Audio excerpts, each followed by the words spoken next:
اور کچھ جو ہے گزارشات اس لحاظ سے رکھنا چاہوں گا کہ اکابرین موجود ہیں، اگر کوئی بات صحیح ہوئی تو یہ اللہ تبارک و تعالیٰ کے فضل اور کرم سے ہوگی، اور اگر کوئی بات جو ہے وہ غلط ہوگی تو وہ میری طرف سے ہے اور شیطان کی طرف سے ہے، اور میں اکابرین سے اس کی اصلاح بھی چاہوں گا۔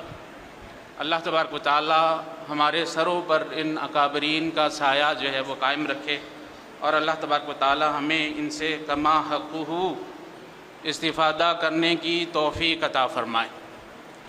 مسئلہ یہ ہے کہ جو آیت میں نے آپ کے سامنے پڑھی ہے اس میں ہمیں یہ دعوت دی گئی ہے کہ جو باطل پر ہیں وہ بڑی محنتیں کر رہے ہیں، اور ان کی محنتیں ہمارے سامنے ہیں، اور اسی تناظر میں ہمیں یہ دعوت دی گئی ہے کہ ہم بھی کچھ نہ کچھ کر کے دکھائیں۔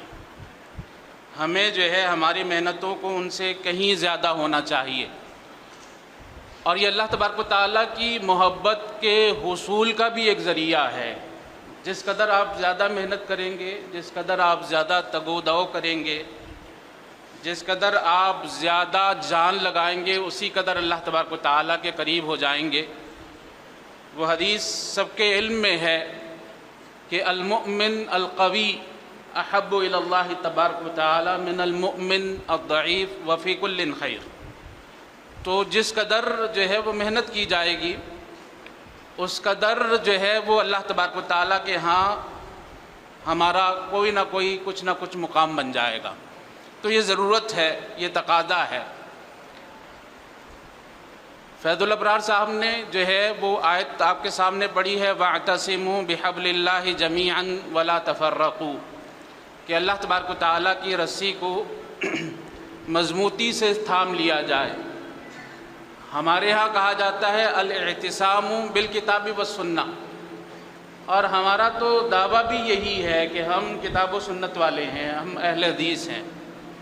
تو اس کا مطلب ہے کہ یہ خطاب ہمارے لیے ہی ہے، اور آگے ہمیں یہ تنبیہ کی گئی ہے کہ ولا تفرقوا، ہمیں جو ہے وہ آپس میں اختلاف نہیں کرنا چاہیے، اور آپس میں ایک دوسرے کے ساتھ مل جل کر کام کرنا چاہیے۔ یہ تھوڑا آہستہ ہی رکھے، میرا خیال ہے آواز سے ہی جا رہی تھی۔ تو ہمیں جو ہے وہ مل جل کر کام کرنا ہے، اور یہ جو مل جل کر کام کیا جاتا ہے اس وقت یہ کام ممکن ہوتا ہے جب مفادات ایک ہوں۔ جس قدر مفادات ایک ہوں گے اسی قدر جو ہے وہ لوگ اکٹھے ہو جائیں گے۔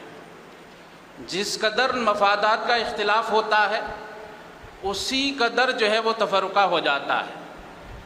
یہ بھی ہمیں دعوت دی گئی ہے کہ تعالوا الی کلمۃ سواء بیننا وبینکم الا نعبد الا ایاہ، کہ اگر جو ہے وہ مفادات ایک ہوں تو پھر کسی کے ساتھ بھی جو ہے وہ ملا جا سکتا ہے مفادات کی بنا پر۔ یہ جو آپ کو یہاں پر تفرقہ نظر آتا ہے، اختلاف نظر آتا ہے، اور آپس میں یگانگت اور محبت نظر نہیں آتی ہے، اس لیے نظر نہیں آتی ہے کہ ہمارے جو ہے وہ مفادات الگ الگ ہیں۔ ہر کسی کے اپنے اپنے مفادات ہیں، اور ان مفادات کو مد نظر رکھتے ہوئے ہم آپس میں ایک دوسرے کے خلاف دست و گریباں ہیں۔ اور یہ بھی جان لیجئے کہ یہ جو فتنہ اور فساد آپ کو دنیا میں نظر آتا ہے یہ کافروں کے اکٹھے ہونے سے نہیں ہوتا، یہ منافقین کے اکٹھے ہونے سے نہیں ہوتا۔ یہ جو فساد آپ کو نظر آتا ہے الا تفعلوه تکن فتنة فی الارض وفساد کبیر، یہ فتنہ اور فساد جو ہے کافروں کے آپس میں ایک دوسرے کے مددگار ہونے سے نہیں ہو رہا، یہ منافقین کا ایک دوسرے سے جو محبتیں ہیں اس کی وجہ سے فتنہ اور فساد نہیں ہو رہا۔ یہ فتنہ اور فساد اگر ہو رہا ہے ہمارے افتراق کی وجہ سے ہو رہا ہے، ہمارے اختلاف کی وجہ سے ہو رہا ہے۔ یہی ہمیں بتایا گیا ہے الا تفعلوه، اگر تم آپس میں محبت نہیں کرو گے، ایک جگہ جمع نہیں ہوگے، تو تکن فتنۃ فی الارض وفساد کبیر، یہ گستاخی ہو نہیں رہی، یہ گستاخی ہم کروا رہے ہیں، یہ گستاخی ہو نہیں رہی، کیونکہ انہیں بھی معلوم ہے کہ ہم میں کوئی دم خم نہیں ہے، اور جب یہ پتہ چل جاتا ہے کہ دم خم ہے تو پھر زبانوں کے اوپر تالے لگ جاتے ہیں۔ تو سب سے پہلی دعوت یہ ہے کہ ہمیں اخلاص سے کام لینا پڑے گا، اور اخلاص ہی ہے جو ہمیں حب جاہ اور حب مال کے دائروں سے جو ہے وہ نکال سکے گی۔ آپ یہ دیکھیے کہ ہمارے مسئلے یا تو حب مال ہے، یہ جو جتنی بھی جماعتیں ہیں، ہاں جی، غربا ہے، جماعت مجاہدین ہے، جمعیت اہل حدیث ہے، مولانا عائش محمد صاحب کہا کرتے تھے کہ جس کے پاس 2 روپے آ جائیں وہ ایک ربڑ اسٹیمپ بناتا ہے اور جو ہے وہ نئی تنظیم کھڑی کر لیتا ہے۔ ہاں جی، اس کے پیچھے آپ دیکھ لیجئے، یا تو حب مال ہے یا حب جاہ ہے، اس کے علاوہ کچھ نہیں ہے۔ اور ان بتوں سے نکلنے کے لیے ہمیں اللہ تبارک و تعالیٰ کے لیے جو ہے وہ اکٹھا ہونا پڑے گا، اخلاص سے کام لینا پڑے گا۔ اور نبی اکرم صلی اللہ علیہ وسلم کی حدیث ہے کہ 2 بھوکے بھیڑیے اس قدر کسی ریوڑ میں نقصان نہیں کرتے جس قدر حب جاہ اور حب مال کرتی۔ اکٹھا کس طرح ہونا ہے؟ نماز ہمیں بتاتی ہے کس طرح اکٹھا ہونا ہے۔ یہ 5 سرپرست بنائے ہوئے تھے، 5 الگ جماعتیں ہونی چاہیے تھی۔ ہاں جی، آپ نے ایک کو امام بنایا ہے، سارے پیچھے کھڑے ہو گئے ہیں، اختلاف ختم ہو گیا ہے۔ اور اسی طرح اختلاف ختم ہو سکتا ہے۔ میں اس حدیث کے اوپر اختتام کر دیتا ہوں۔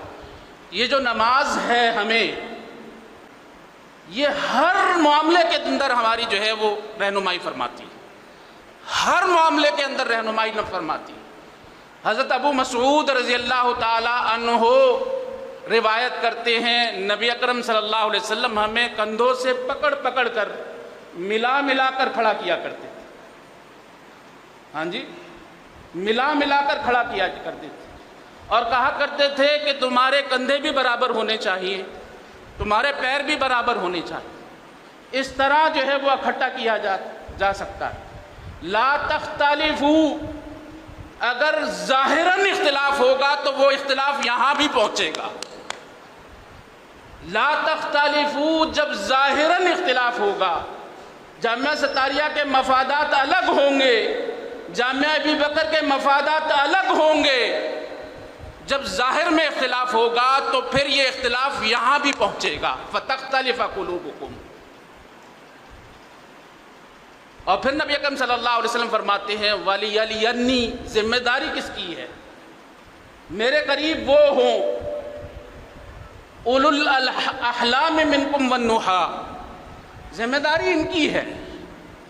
مجھے تو زبردستی کا سرپرست جو ہے وہ بنایا گیا ہے۔ جس دن سرپرست بنایا گیا الحمدللہ اس دن بھی نہیں بتایا گیا، ہاں جی، اور نہیں تو جو ہے وہ میں آج آپ کے سامنے کہتا ہوں کہ یہ انتہائی نالائق اور نااہل آدمی کو سرپرست بنا دیا گیا، ہاں جی۔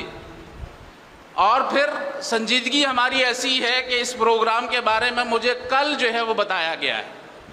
یہ ہماری سنجیدگی اور جو ہے یہ ہمارے کام کرنے کا انداز ہے، یہ ہمارا جو ہے وہ کام کے اندر خوبصورتی ہے۔ تو دشمن کس طرح کام کر رہا ہے؟ والذین آمنوا اشد حبا للہ۔ تو سب سے زیادہ ذمہ داری جو ہے اولو الاحلام اور نہا کی ہے، ان کی ہے کہ یہ اکٹھے کریں۔ ثم الذین یلونہم ثم الذین یلونہم، پھر اس کے بعد جو جو اللہ تبارک و تعالیٰ نے جس کو جو مقام دیا ہے، جو مرتبہ دیا ہے، اس طرح جو ہے وہ اکٹھے ہوا جا سکتا ہے۔ بہرحال یہ باتیں کچھ جو ہے وہ کی ہیں، اور جیسے میں نے عرض کیا تھا کہ یہ باتیں صرف اور صرف ایک سبق جو ہے وہ سنا ہے بزرگوں سے، وہ آپ لوگوں کے سامنے رکھا ہے۔ اگر یہ صحیح ہے تو اللہ تبارک و تعالیٰ ہمیں اس کے اوپر عمل کرنے کی توفیق عطا فرمائے، اور اگر یہ غلط ہے تو اللہ تبارک و تعالیٰ جو ہے علماء موجود ہیں ہماری اصلاح فرما دے۔ سبحان ربک رب العزت عما یصفون وسلام علی المرسلین والحمد للہ رب العالمین۔